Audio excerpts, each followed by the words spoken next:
Hello students, today we will be discussing optical isomerism. Object हमारा रहता है, कोई भी मॉलिक्यूल हमें गिवन रहता है and they ask us whether it will show optical activity और नॉट। तो ऑप्टिकल एक्टिविटी शो करने के लिए एसेंशियल है कि molecule must not possess any centre of symmetry, plane of symmetry और alternating axis of symmetry. NEET level तक जो हमारे क्वेश्चंस आते हैं उनको हम सॉल्व कर सकते हैं by the knowledge of only plane of symmetry and centre of symmetry. तो before moving on to isomerism, actually हम पहले सिमेट्री एलिमेंट्स को डिस्कस कर लेते हैं। The first element which we will be discussing is plane of symmetry. Plane of symmetry को sigma से denote किया जाता है, डिनोट करने का तरीका है ये, और इसकी डेफिनेशन प्रॉपर हमें पता होनी चाहिए। डेफिनेशन यही है कि ये एक इमेजिनरी प्लेन है, it's an imaginary plane which divides the molecule into two parts which are exactly identical mirror images of each other. दोनों एक दूसरे की क्या होनी चाहिए? Mirror image. यदि कोई भी मॉलिक्यूल प्लेनर है, कंप्लीटली प्लेनर है, तो इन दैट केस उस मॉलिक्यूल में हमेशा मॉलिक्यूलर प्लेन जो है that will be a symmetry plane. Plane of symmetry जरूर प्रेजेंट होगा and plane of symmetry present होते ही ऑप्टिकली वो कंपाउंड क्या हो जाएगा? इनएक्टिव हो जाएगा। कुछ एग्जांपल्स लेके हम समझते हैं। सबसे पहला हमने लिया बेंजीन रिंग। बेंजीन रिंग हम जानते हैं कि सारे के सारे कार्बन एटम्स किस तरह के हैं? sp2 hybrid. So this molecule is entirely planar, यानी इसमें क्या प्रेजेंट हो गया? मॉलिक्यूलर प्लेन ऑफ सिमेट्री तो है ही, उसके अलावा और प्लेन्स ऑफ सिमेट्री हम कह सकते हैं we have this and we have this. तीन इमेजिनरी प्लेन्स हैं जिनसे कि हम इस मॉलिक्यूल को बाइसेक्ट कर सकते हैं into two halves which are mirror images of each other. इसके अलावा यदि आप दोनों साइड्स, हेक्सागन के दोनों साइड्स के बीच में एक प्लेन ड्रॉ करेंगे तो वो भी इसके दो हाफ्स में डिवाइड करेगा इसे, which are mirror images. Similarly we'll have this one and we'll also have this one. तो in all total planes of symmetry कितने हो गए इस मॉलिक्यूल में? There are 7 planes of symmetry. We come to the second molecule. Second molecule ये हमारा है ब्यूट2ईन। अब इसमें ये दोनों कार्बन एटम्स sp2 हाइब्रिड हैं, तो एज ए रिजल्ट हम कह सकते हैं molecular plane of symmetry present होगा। उसके अलावा हम एक वर्टिकल प्लेन इस तरह से ड्रॉ कर सकते हैं या इमेजिन कर सकते हैं more precisely, and this is cutting the molecule into two halves which are mirror images of each other. ये सिस फॉर्म था। यहां पर ट्रांस ओरिएंटेशन आते ही ये वाला प्लेन ऑफ सिमेट्री अब नहीं रहा। क्यों? कि जब आप इसको ऐसे कट करना चाहेंगे तो इधर एच है लेकिन इधर मिरर इमेज में क्या है? मिथाइल ग्रुप है, तो इसलिए this is not a plane of symmetry. तो इसमें प्लेन ऑफ सिमेट्री कितना बचा? सिर्फ एक। कौन सा? Molecular plane of symmetry. अगला मॉलिक्यूल हम लेते हैं example methane. Methane is CH4। हम इसको पेंसिल से समझ सकते हैं स्ट्रक्चर को किस तरीके से होता है। Carbon atom is present at the centre of the tetrahedron and there are 4 hydrogen atoms attached to it. अब ये चारों हाइड्रोजन एटम्स अटैच्ड हैं इससे इस तरीके से। तो अब इसमें प्लेन ऑफ सिमेट्री आइडेंटिफाई करना है। हम एट ए टाइम ये हाइड्रोजन और ये हाइड्रोजन इनको मान लेते हैं एक ही प्लेन में है। इस प्लेन से हम देख सकते हैं कि the molecule can be cut into two halves which are mirror images of each other. तो this is one plane of symmetry. उसी तरह से इस हाइड्रोजन का इसके साथ this will be a plane of symmetry. इस तरीके से ये कट कर रहा है। सिमिलरली इस हाइड्रोजन का इसके साथ ये भी एक प्लेन ऑफ सिमेट्री हो जाएगा which will cut the molecule into to mirror image structures. ठीक है। इसके अलावा इसका हमने बाकी तीनों हाइड्रोजन के साथ ले लिया planes. Now we come to this one hydrogen. इस हाइड्रोजन का और इसका प्लेन पहले ही कंसिडर हो चुका है, 3 में इंक्लूड हो चुका है। इस हाइड्रोजन और इस हाइड्रोजन को देखें, हम यदि माने कि ये दोनों एक ही प्लेन में है इस तरह से, तो this plane will also cut the molecule into two halves. इसका इस हाइड्रोजन के साथ भी इसी तरह से एक प्लेन हम इमेजिन कर सकते हैं जो कि मॉलिक्यूल को 2 में डिवाइड करता है। तो अब कितने हो गए? 3 पहले थे, 2 ये हो गए, 5। Then we consider this hydrogen. इसका हमने इसके साथ भी ले लिया, इसके साथ भी ले लिया, केवल बचा किसके साथ? इसके साथ। तो ये दोनों हाइड्रोजन्स एक ही प्लेन में हम यदि मानते हैं तो इस तरीके से this will be the plane of symmetry. तो इन ऑल टोटल मीथेन में कितने प्लेन्स ऑफ सिमेट्री हो गए? There are total 6 planes of symmetry. We move on to the next molecule. We have CH3Cl। अब हमने क्या किया? एक H हटाया, उसकी जगह एक Cl लगा दिया। So now we have this molecule. अब ये एक ऑड मॉलिक्यूल है, ऑड एटम है, सॉरी, है ना। तो ये ऑड एटम आते ही इसे तो हमारा प्लेन ऑफ सिमेट्री में होना ही कंपल्सरी है। क्यों कि अगर ये प्लेन में नहीं प्रेजेंट होगा, आउट ऑफ प्लेन होगा, तो इसके मिरर इमेज में आइडेंटिकल इस तरह का कोई एटम है ही नहीं। तो अब प्लेन्स ऑफ सिमेट्री इस मॉलिक्यूल में कितने बचे? We take this hydrogen and this chlorine, ये दोनों एक प्लेन में, ये मिरर इमेज हो गए। ये हाइड्रोजन और ये क्लोरीन दूसरा प्लेन, ये हाइड्रोजन और ये क्लोरीन तीसरा प्लेन। तो टोटल कितने प्लेन्स ऑफ सिमेट्री बचे इस मॉलिक्यूल में? अब केवल 3 प्लेन्स ऑफ सिमेट्री हमारे पास है। We take the next example, we have CH2Cl2। तो यानी अब हमने क्या किया, एक और H को रिप्लेस कर दिया विथ क्लोरीन। अब इसमें प्लेन्स ऑफ सिमेट्री कितने हैं? हम इन दोनों को एक ही प्लेन में ले सकते हैं। So this is one plane of symmetry. Similarly इन दोनों हाइड्रोजन्स को हम एक ही प्लेन में ले सकते हैं, तो this is the second plane of symmetry. Is there any third possibility? No. So in this molecule will have only 2 planes of symmetry. The next example we have is Si2ClBr, यानी इसमें क्या हो गया? अब 2 आयोडीन है, एक chlorine है और एक ब्रोमीन है। तो अब इसमें प्लेन ऑफ सिमेट्री पॉसिबल कितने हैं? There can be only one plane containing these 2 different atoms. Chlorine और ब्रोमीन एक ही प्लेन में हम मान लेते हैं, और इस इमेजिनरी प्लेन को, तो ये दोनों आयोडीन्स क्या हैं? इक्वली डिवाइड हो गए, मिरर इमेजेस में पहुंच गए। तो इसलिए हम कह सकते हैं कि ये सिर्फ एक plane of symmetry molecule possess करता है। ये तो अपन ने कुछ एलिमेंट्री मॉलिक्यूल्स ले लिए। Now we discuss a little bit about some examples of cyclic molecules. We have this particular compound, cyclobutane ring है। रिंग के कार्बन एटम्स कैसे हैं? sp3 hybrid. sp3 हाइब्रिड है, यानी सेम प्लेन में तो है नहीं, मॉलिक्यूलर प्लेन ऑफ सिमेट्री नहीं है। इस मॉलिक्यूल में particularly there is only one plane of symmetry possible, which will be this. Vertically हम इसको कट करेंगे, तो ये दोनों कहाँ हैं? आउट ऑफ द प्लेन हम मान रहे हैं, तो दोनों सेम साइड पे हैं, तो ये मिरर इमेजेस पे दोनों ग्रुप्स हो गए हमारे। इस तरह से one plane of symmetry is present in this. Plane of symmetry present होते ही क्या हो गया? ऑप्टिकल एक्टिविटी खत्म, there is no optical activity in this molecule. We consider this second molecule. Second molecule में ये दोनों ही क्या है? डैश पे प्रेजेंट है, यानी both are into the plane of the paper, we can say. तो यहां पर भी हम कह सकते हैं कि ये एक प्लेन ऑफ सिमेट्री प्रेजेंट है, which is dividing the molecule into 2 identical halves, which are mirror images of each other. वहीं अपन आते हैं इस थर्ड साइक्लोब्यूटेन रिंग में। इसमें एक ग्रुप तो अटैच्ड है डैश पे, और दूसरा कहां अटैच्ड है? वेज पे। तो यानी इसमें कोई भी प्लेन ऑफ सिमेट्री प्रेजेंट नहीं है। अगर हम बाइसेक्ट करना चाहें तो इसके पैरेलल पोजीशन पे दूसरा मिथाइल ग्रुप आपको नहीं मिलेगा, तो यहां प्लेन ऑफ सिमेट्री एब्सेंट है। We move on to the next one, this molecule. यहां पर हमारे पास इन दोनों पोजीशंस पे ग्रुप्स हैं, groups are present on the same side, दोनों ही क्या कर रखे हैं? हमने वेज पे बना रखे हैं। तो इस वजह से हम कह सकते हैं कि एक तो यही प्लेन हो गया, मिरर इमेजेस में डिवाइड हो गया एग्जैक्टली, और दूसरा प्लेन ऑफ सिमेट्री प्रेजेंट हो जाएगा ये वाला। Both these halves will be the mirror images of each other. तो यहां पर कितने प्लेन ऑफ सिमेट्री प्रेजेंट हो गए? 2। We come to the third next example. इस एग्जाम्पल में there is no plane of symmetry. Plane of symmetry क्यों नहीं है? हम इमेजिन भी कर लें भी ये एक वेज पे है, ये एक डैश पे है, तो इसलिए यहां से तो बाइसेक्ट करके मिरर इमेज बन नहीं सकती। कंफ्यूजन होता है कभी कभी कि हम यहां से बाइसेक्ट करके मिरर इमेज बना ले, लेकिन यहां से जब आप बाइसेक्ट करेंगे तो ऑक्सीजन यहां है, तो इसके मिरर इमेज में ऑक्सीजन कहाँ होना चाहिए? यहाँ होना चाहिए, जबकि ये कि यहाँ पे है। इसलिए हम कहते हैं कि इसमें भी कोई प्लेन ऑफ सिमेट्री नहीं है। The next element of symmetry we need to know is the center of symmetry. Center of symmetry is the center of the molecule through which if we draw a diagonal line, then same group will be encountered or positioned at equal distance on the 2 opposite ends. Diagonally दोनों opposite ends पर हमेशा identical groups ही present होंगे, तो हम कहते हैं the molecule will be possessing centre of symmetry. We'll understand it by taking a few examples. We start off with this first molecule. इस molecule में डबल बॉन्ड के अराउंड हमारे पास मिथाइल ग्रुप्स हैं और हाइड्रोजन्स हैं। यहां अगर हम एक सेंटर पॉइंट माने, डायगनल लाइन बनाएं, तो जितना हम इस लाइन को इधर एक्सटेंड करेंगे मिथाइल ग्रुप आएगा, ऑपोजिट एंड पे उतना ही एक्सटेंड करने पर भी मिथाइल ग्रुप आ रहा है।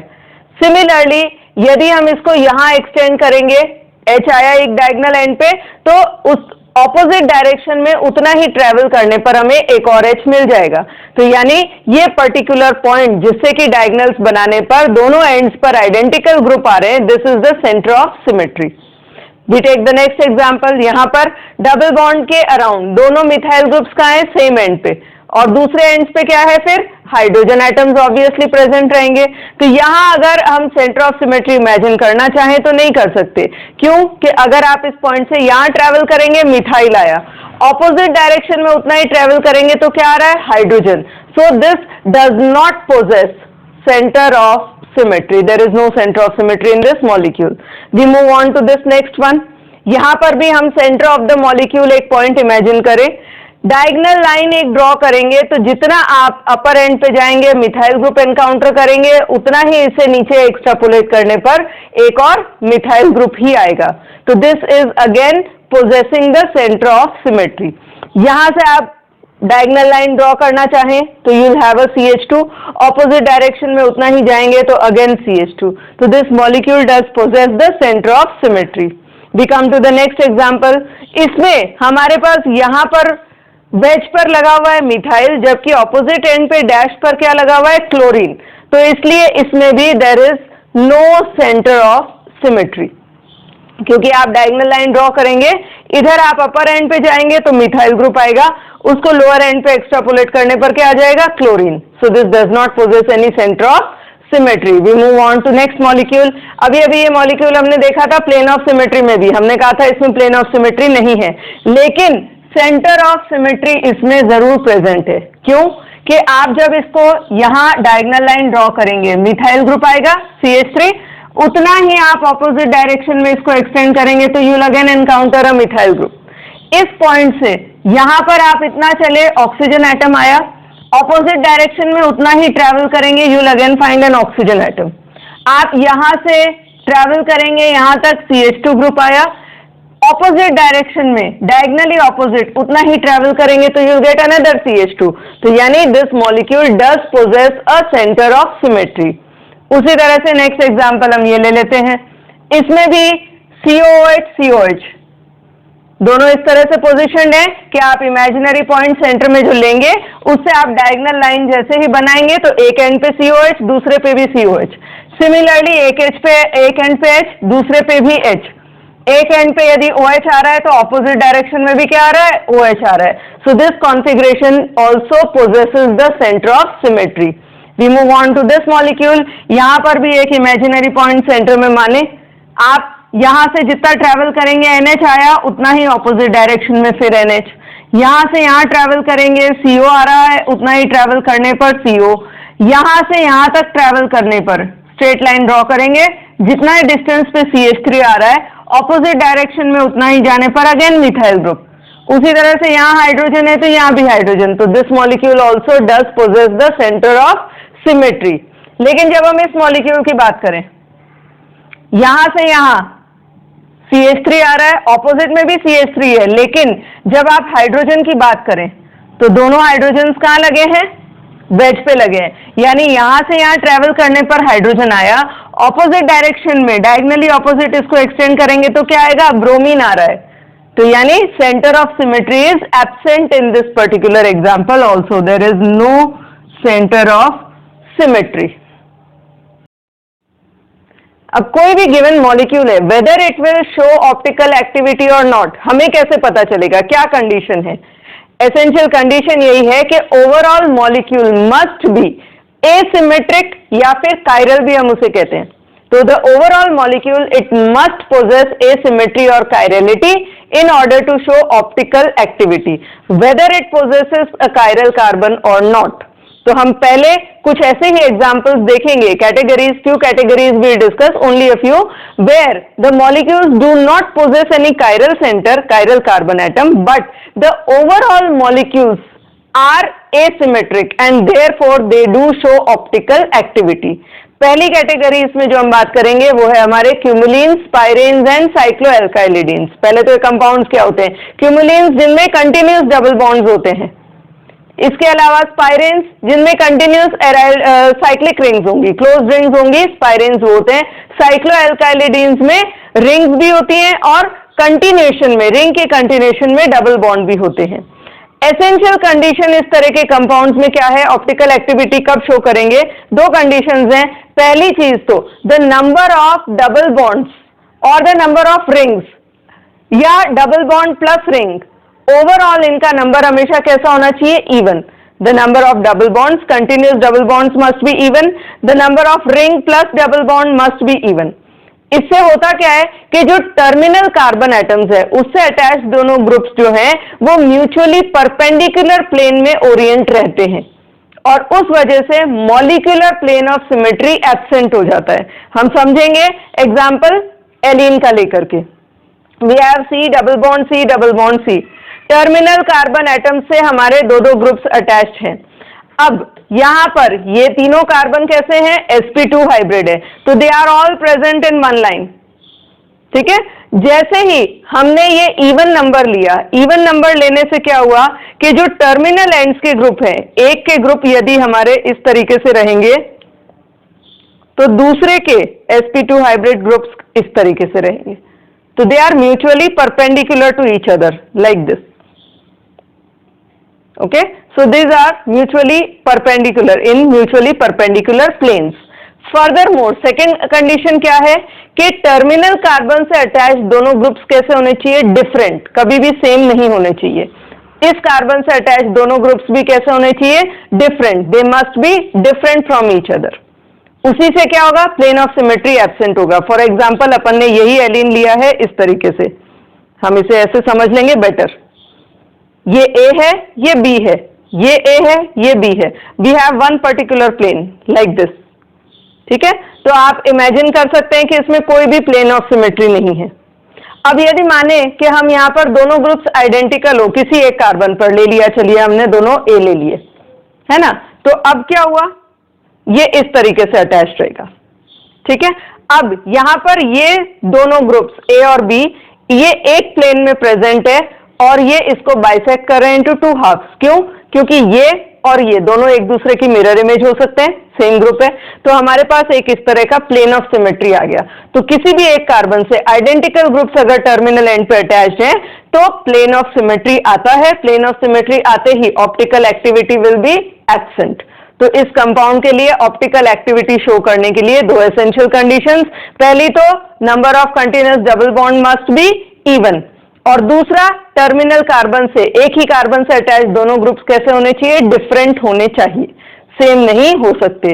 इसी तरह की चीज अपन स्पाइरेन्स में भी देखेंगे.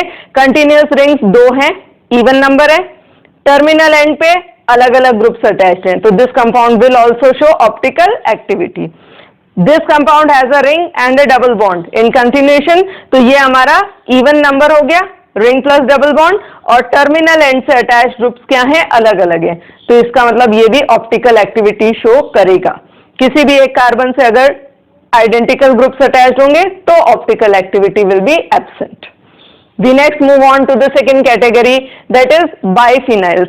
बाइफिनाइल्स यानी दो एराइल रिंग्स एक सिंगल बॉन्ड से कनेक्टेड है. हम इमेजिन कर लेते हैं ये स्क्वायर्स हैं बट हम इनको हेक्सागन्स मान लेते हैं, एराइल रिंग्स. ये दोनों एराइल रिंग्स यहाँ पे हम इमेजिन करेंगे कि सेंटर से, यहां से और यहां से ये दोनों कनेक्टेड है. अब सिंगल बॉन्ड से कनेक्टेड है तो इनमें क्या होता है? बाइफिनाइल्स में free rotation is possible. Free rotation is possible तो यानी ये म्यूचुअली परपेंडिकुलर भी हो सकती है, लेकिन रोटेट करते करते कोई ना कोई सिचुएशन ऐसी आती है जब दोनों रिंग्स एक ही प्लेन में है. अब एक ही प्लेन में हो गई तो molecular plane of symmetry, there is no optical activity. तो अब ऑप्टिकल एक्टिविटी कब पॉसिबल हो सकती है बाइफिनाइल्स में? जब आपकी इन एराइल रिंग्स पे फ्री रोटेशन रेस्ट्रिक्ट हो जाए और ये दोनों रिंग्स कैसे रहे? एक दूसरे से म्यूचुअल परपेंडिकुलर वे में ही रहे ओरिएंटेड. और ये कब पॉसिबल है? ये तब पॉसिबल है जब इनके ऑर्थो कार्बन एटम्स पर हम बल्की ग्रुप्स अटैच कर दें. यहां पर ये कार्बन एटम सेंटर हमने मान लिया जो एक दूसरे से जुड़े हुए सिंगल बॉन्ड के थ्रू. तो we have two ortho positions here, two ortho positions here. इन पर यदि बल्की ग्रुप्स अटैच्ड हो तो वो दोनों स्टेरिकली इनको एक ही प्लेन में आने नहीं देंगे रिंग्स को, एंड मॉलिक्यूलर प्लेन फिर क्या होगा? एब्सेंट हो जाएगा. They will remain mutually perpendicular to each other due to steric reasons. Further इस कार्बन एटम से दो ऑर्थो पोजिशंस हैं तो दो ग्रुप्स अटैच्ड हैं. तो ये दोनों ग्रुप्स अटैच कैसे होने चाहिए? बल्कि होने चाहिए और डिफरेंट होने चाहिए. For example we have this molecule, we have group A here, group B here, group A here and group B here. इस रिंग के इस कार्बन से दोनों ऑर्थो पोजीशन पे क्या अटैच्ड है, डिफरेंट ग्रुप्स है। ऐसा होते ही अब फ्री रोटेशन रेस्ट्रिक्ट हो गया क्योंकि स्टेरिक हिंड्रेंस आ गई इसलिए, और दूसरी चीज ये म्यूचुअली परपेंडिकुलर है, यहां दोनों ग्रुप्स डिफरेंट है तो कोई भी प्लेन ऑफ सिमेट्री इसको आप दो इक्वल हाफ्स में डिवाइड नहीं कर सकते। इधर भी दोनों अलग ग्रुप्स है तो आप इसको इक्वल मिरर इमेजेस एक दूसरे की हो ऐसे डिवाइड नहीं कर सकते हैं। तो ये कंडीशन हो गई, लेकिन हमेशा यही हो ये भी जरूरी नहीं। ऐसा भी हो सकता है कि ऑर्थो पोजीशन पे आइडेंटिकल ग्रुप्स हो तब भी कायरलिटी। कैसे? Will move on to this example. यहां आप देख रहे हैं एक रिंग से दोनों ऑर्थो कार्बन एटम्स पर क्या अटैच्ड है, ए और बी, डिफरेंट ग्रुप्स, लेकिन यहां पर दोनों क्या है, ए और ए। जब तक मॉलिक्यूल ये ऐसा ही है तो क्या होगा, this plane will divide this molecule into two halves which are mirror images of each other. तो प्लेन ऑफ सिमेट्री आ गया, ऑप्टिकल एक्टिविटी नहीं है। लेकिन अब यदि हम यहां पर एक और ग्रुप अटैच कर दें, any group we can attach, तो अब क्या हुआ, अब यहां ऑर्थो पोजीशन पे भले ही आइडेंटिकल ग्रुप्स हैं, लेकिन जब आप इसको बाइसेक्ट करेंगे, यहां ए है मिरर इमेज में ए, लेकिन यहां पर भी एक ग्रुप अटैच्ड है और इसके मिरर इमेज में यहां कोई ग्रुप अटैच नहीं है। तो यानी क्या हो गया, optical activity will be present now क्योंकि कोई भी सिमेट्री नहीं है। तो कहते हैं कि यदि दोनों ऑर्थो पोजीशंस पे हमारे ग्रुप्स आइडेंटिकल हैं तो ऑप्टिकल एक्टिविटी शो नहीं करेगा, लेकिन ओवरऑल हम ये मानते हैं कि रिंग का अपर हाफ और lower half they must not be identical. ये आइडेंटिकल नहीं है, इस वजह से ये मॉलिक्यूल ऑप्टिकल एक्टिविटी शो करेगा। So this is how we can summarise कि बाइफिनाइल्स में हमारे पास दो कंडीशंस हैं कि पहली कंडीशन कि दोनों रिंग्स के ऑर्थो पोजीशंस पे क्या होने चाहिए, बल्कि ग्रुप्स प्रेजेंट होने चाहिए ताकि फ्री रोटेशन हम रेस्ट्रिक्ट कर सकें। फिर दोनों जो ऑर्थो पोजीशंस हैं उस पे ग्रुप क्या होने चाहिए, डिफरेंट होने चाहिए। सो this is all regarding the optical activity of biphenyls.